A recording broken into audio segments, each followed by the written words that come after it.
अस्सलाम वालेकुम, welcome to कारोबार करो। अगर आप बिज़नेस के बारे में, एंटरप्रेन्योरशिप के बारे में जानना चाहते हैं, you want to learn things, तो चैनल को सब्सक्राइब करें, लाइक द वीडियो और बेल आइकन को प्रेस करें ताकि हर नया अपडेट आपको सबसे पहले मिले।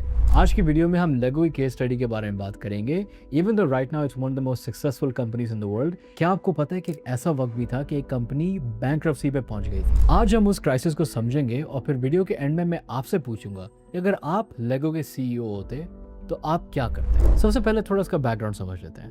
लेगो की फाउंडेशन 1932 में डेनमार्क में रखी गई और इस कंपनी का नाम डेनिश लाउस है, व्हिच मींस प्ले वेल। लेगो ने प्लास्टिक बिल्डिंग ब्रिक्स इंट्रोड्यूस किए ताकि बच्चों को क्रिएटिविटी और इमेजिनेशन के साथ चीजें बनाने में मौका दे। कुछ ही सालों में लेगो एक आइकॉनिक टॉय ब्रांड बन गया था, लेकिन क्राइसिस क्या था? 1990s के एंड में और 2000s के स्टार्ट में कंपनी को एक सीरियस प्रॉब्लम का सामना करना पड़ा।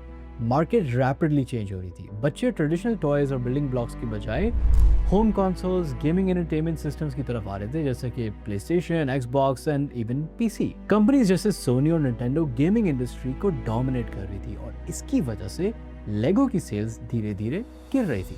लेकिन सिर्फ ये प्रॉब्लम नहीं थी, कंपनी ने अपने बिजनेस को एक्सपैंड करने के लिए बहुत ज्यादा प्रोडक्ट्स लॉन्च कर दिए थे, जैसे कि Lego clothes, Lego watches, Lego theme parks और बहुत सारे complex toy sets as well.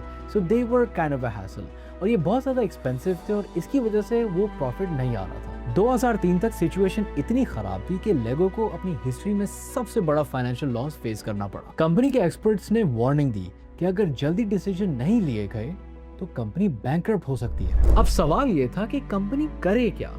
Management के पास कुछ पॉसिबल ऑप्शंस थे, जैसे कि कंपनी अपने ट्रेडिशनल टॉय बिजनेस बंद करे और डिजिटल गेमिंग इंडस्ट्री पर फोकस करे, यानी कि एंटरटेनमेंट और गेमिंग इंडस्ट्री में एंट्री करे, या कंपनी अपने बहुत ज्यादा डाइवर्सिफिकेशन बंद करे और अपनी कोर प्रोडक्ट्स पर फोकस करे, यानी लेगो ब्रिक्स पर, या फिर कंपनी किसी एंटरटेनमेंट कंपनी के साथ पार्टनरशिप करे और मूवीज और फेमस कैरेक्टर्स पर बेस्ड टॉयज बनाए, मिसाल के तौर पर हॉलीवुड फ्रेंचाइजेस। अब सवाल आपसे है, अगर आप लेगो के सीईओ होते तो आप क्या डिसीजन लेते? क्या कंपनी को डिजिटल गेमिंग इंडस्ट्री पर शिफ्ट कर देते, अपने कोर टॉय बिजनेस पर फोकस करते, या तो एंटरटेनमेंट कंपनीज के साथ पार्टनरशिप कर लेते? कमेंट सेक्शन में जरूर बताएं आप क्या डिसीजन लेते और क्यों। तो कल की वीडियो में आपको बताएंगे कि लेगो ने एक्चुअली में क्या डिसीजन लिया था और उसका रिजल्ट क्या निकला।